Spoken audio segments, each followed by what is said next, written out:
Դպրոցականներն էկրանին կարդում են առաջադրանքը, սմարթֆոնների միջոցով պատասխանում։ Թեման համաշխարհային տնտեսությունն է։ 11-րդ եւ 12-րդ դասարանների աշակերտները տնտեսագիտական համալսարանում մասնակցում են աշնանային ճամբարին, ստուգում ֆինանսական գիտելիքները, ստանում նորը։ Մոտավորապես 10-րդ ճամբարն ենք իրականացնում նմանատիպ նախագծերից։ 2 օրվա շրջանակներում թիմորդները հնարավորություն են ունենում տնտեսագիտական համալսարանում ներկա գտնվել տարբեր բանախոսություններին, որոնք որ հենց վերաբերում են տնտեսագիտության տարբեր ոլորտներին, ունենալ տարբեր մասնագիտական խաղեր, ունենալ թիմային աշխատանքներ, որի վերջնական արդյունքով էլ ճանաչվում է լավագույն թիմը, ովքեր որ ստանում են խրախուսական մրցանակներ հենց տնտեսագիտական համալսարանի կողմից։ Երկօրյա ծրագրի ընթացքում բանախոսներն ավագ դպրոցականներին ներկայացնում են տնտեսագիտական ուղղությունների առավելություններն ու բարդությունները, օգնում ապագա մասնագիտության ճիշտ ընտրության հարցում։ Դեռ դպրոցական տարիքում շատ չեն ուսումնասիրում տնտեսագիտություն, իսկ արդեն այստեղ իրենք տարբերում են թե մարքեթինգը ինչ է, կառավարումը որն է, ֆինանսները որն է, եւ հիմնականում բացի կոնկրետ ոլորտներին ծանոթանալուց տրվում են հիմնական մինիմալ գիտելիքները, որ պետք է բոլոր քաղաքացիներին, ոչ միայն հենց տնտեսագետներին։ Ոմանք կողմնորոշված են եկել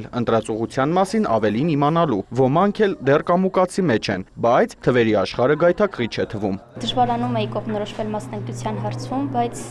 պետական տնտեսագիտական համալսարանի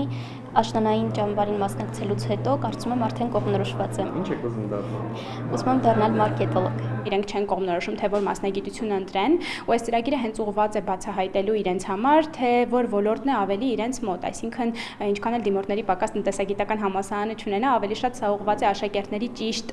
մասնագիտական կողմնորոշում իրականացնելուն, որպեսզի հետագայում ոլորտում աշխատեն այն մասնագետները, ովքեր սիրում են իրենց աշխատանքը, այլ ոչ թե զուտ գնում են աշխատանքի եւ վերադառնում են տուն։ Բուհը կշարունակի ընդունել դպրոցականներին բացահայտելու եւ հետագայում որակյալ մրցունակ կրթություն առաջարկելու համար։ Արամ Մարանդյան, Աշոտ Խաչատրյան լուրեր։